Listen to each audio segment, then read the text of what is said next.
Okay, so welcome to episode 3 of the Moto Martin build. Quite a lot of progress has been made, as you'll see in the video coming forward from last week. We talked about the brake caliper arm, that'll be coming into it. As you'll see now, everything's fitted. The torque arm is now fitted on there, so that's included, and the setting up of the front end. So that's there now. But most important of all, we're moving on now to hopefully fitting up this engine.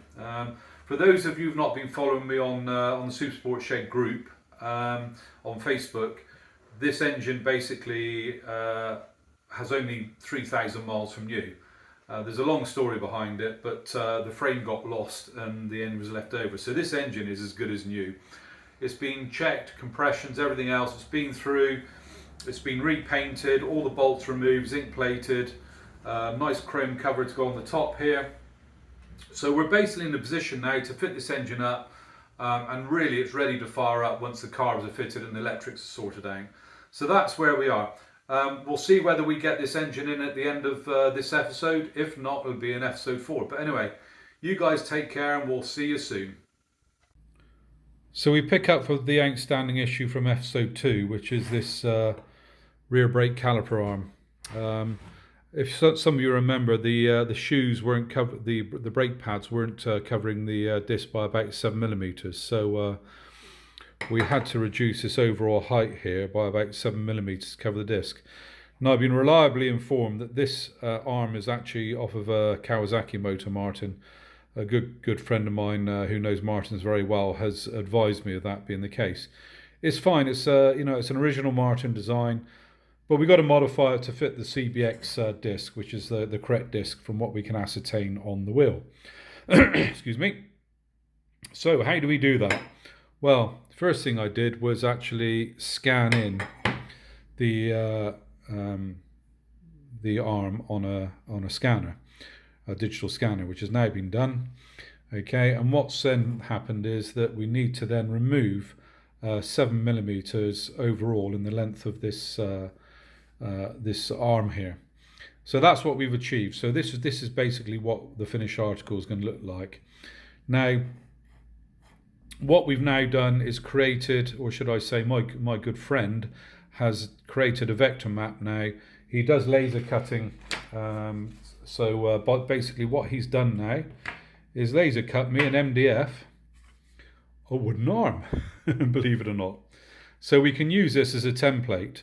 So as we can see now, this is almost a perfect fit, and we can see there that's really where our 7mm is. So you can see the overall height now has been reduced by about 7mm. So what we're going to do is test fit this to the bike, and if it's okay, then we'll take the vector map, which will allow us to take it and get it remachined using jet water cutting in aluminium. So that's it really. So if you want to see that, hang in there and we'll be back soon. Well, here we go, the test candidate's fitted, and I have to say that, a lot of times luck comes into things, and here we go. This is the first test candidate that we made. That's the brake pad there, just shy of the rim of the disc. And if we look down through here, I'm hoping that you'll be able to see also. Now that's just slightly, no, maybe not, I don't know, it's difficult to see.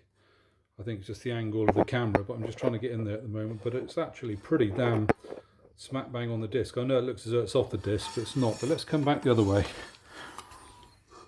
and have a look. And I think you'll agree that's pretty damn good. So a big thank you goes out to my mate Paul, who made this for me. He's a star. So there we go. So I can take that now, take the vector map and get that cut in aluminium using water jet cutting, and we'll be away to go, hopefully. So work continues on the Moto Martin today. I'm just machining up a pair of bobbins. I've ground a radius tool on here. So I'm just going to give a final clean up cut on here now, just to get that looking good.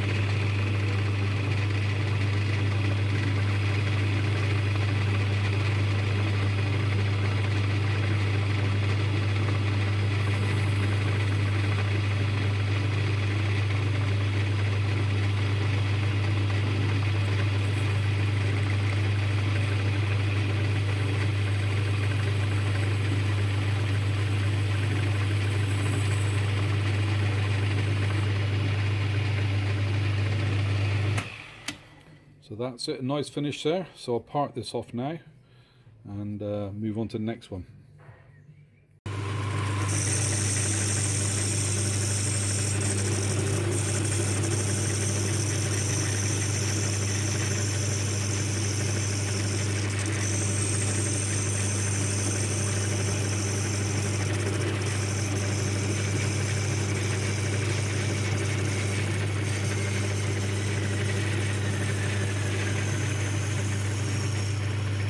About to go.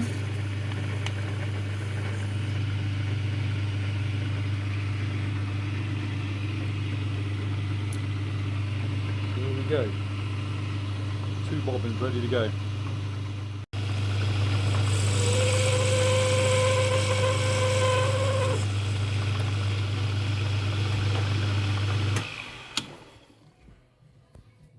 So there we go. We're countersunk now for the cap head screw on the bobbin. So we're just about there now. Excuse the noise in the background, it's the builders if you can hear them. Okay, so things are progressing on the Martin since the last update. We've got the speedo drive fitted here now. I'm just focusing on that.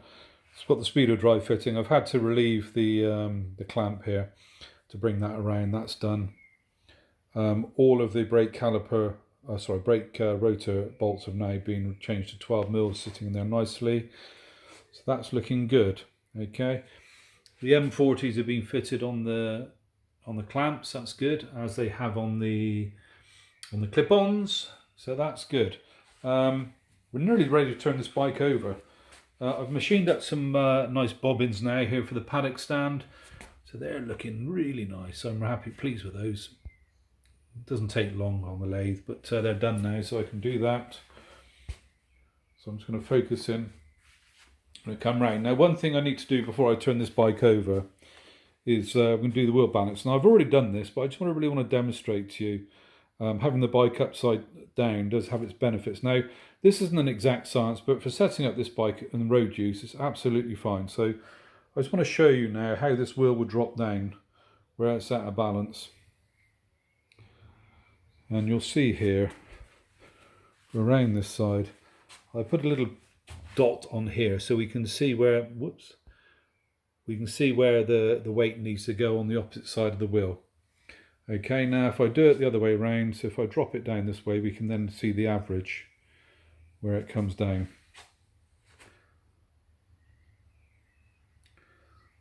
So there we go. So that's really half it. So what I'm going to do now, as I've already done this, put 15 grams on here and 15 grams on here.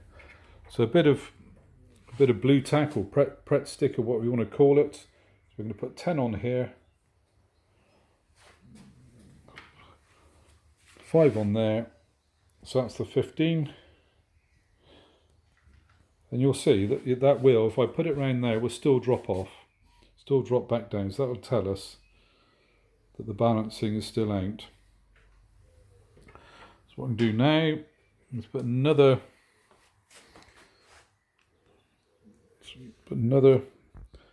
15 on this side.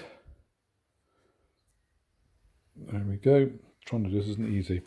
And what we're going to do is we're just going to move the wheel around and just see where it settles now. Now, if this was too heavy, it would settle down the bottom. But you can see that's absolutely perfect now.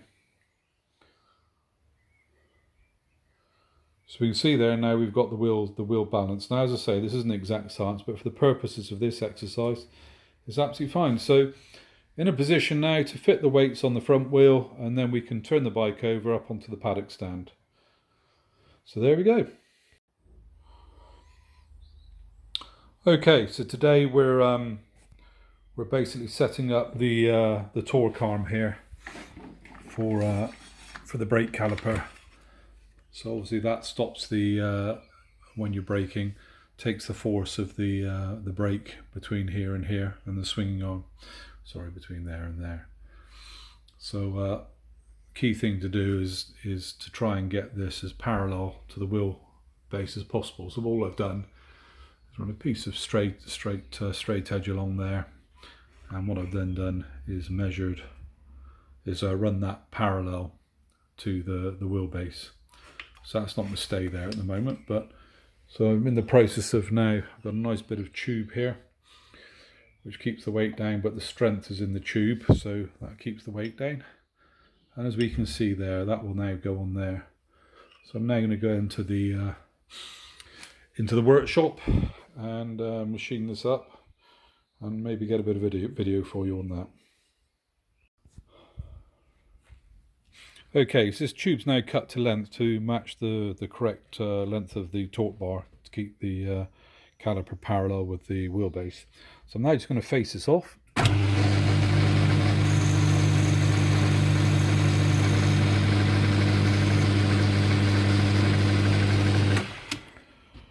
And now what we're going to do is we mount the tap in the chuck.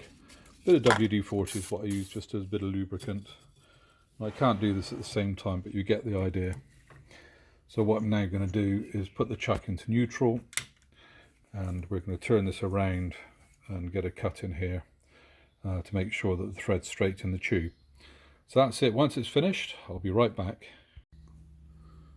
Okay, so everything's shaping up well. Very soon the bike will be up on its wheels.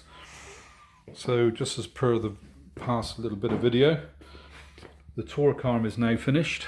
And looking very smart, very happy with that. This is now in manufacture now, or I'm hoping it is, as the drawing's been sent to the laser cutters, so hopefully that, or the water jet cutters, that'll be back soon, so I'll fit that up. And as we can see down in there now, those brake shoes line up the disc lovely. So we're all looking good here now. So very soon, that's the running frame now basically sorted. So hopefully we can get her up on her wheels, and we can then start looking at putting the engine in. So that's going to be an exciting bit going forward. So we'll see you in a bit. So the final task now, before we put the bike up on its wheels, is just to make sure that we've got clearance on the brake calipers. It's difficult to see here. I'm trying to get this in. On the right hand side of the bike, the caliper is absolutely bang in the middle. On the left hand side, and this is the left hand side of the bike being up the right way, we've just got a bit of clearance, not much, but it's satisfactory, you know, without actually machining here to get the center, but I'm not going to do that. So we have clearance, we're good to go. So we're in a position now where we can hopefully get this bike up on its wheels and on the paddock stand. So the final thing now is to balance the rear wheel, which I've done now. So we can see here now, this will spin round perfectly, and there isn't a sort of high spot in there now. So that's stopping there. That was the bottom there now, so you can see now. Is that going to drop down?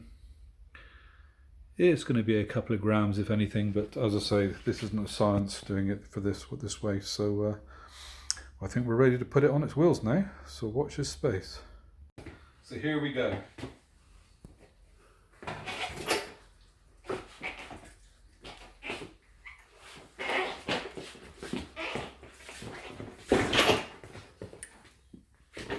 There, Karen, if you can hold the forks.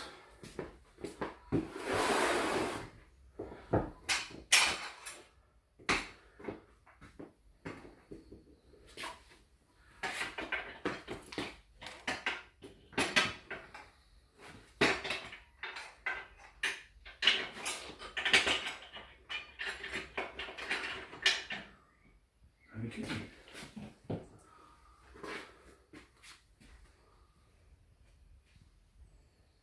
So there we go. I think we're just about there now. Big milestone for you, Nigel. Okay, so we're about to get this engine in now. I've got it on the little dolly here, which I always do. I've put the back bolt in. The engine can tip forward. It's a lot easier than things. I did this on my own. So basically now what we're going to do is I'm going to lift the engine up. And we're going to put the jack underneath so we can get the engine up, and then we can then start looking at lining everything up on here. So there's not three of us here, so we can't record this bit, but once the jack's underneath, we'll come back to you. Okay, yeah, we've got jackets for it. Okay. Okay, so we've now got the engine under the jack. That now gives us the flexibility to get all the brackets in, line everything up. I'm going to have to machine spacers up here on these bottom and top bolt 14mm bolts here, and then that's it. We're ready to start fitting the rest of the frame up. So hopefully I might get a couple of brackets fitted. If not, this will be the end of the video. Otherwise, we'll catch up in a bit. So as I said in the last clip, I wasn't sure whether I was going to be able to get you the final video of this engine being mounted. Unfortunately, there's a bit more time of pontification and procrastination. The reason being is I have to wrestle with some alignment issues on the frame. I don't think the frame's bent. I just think that everything has been left over the last 30 years.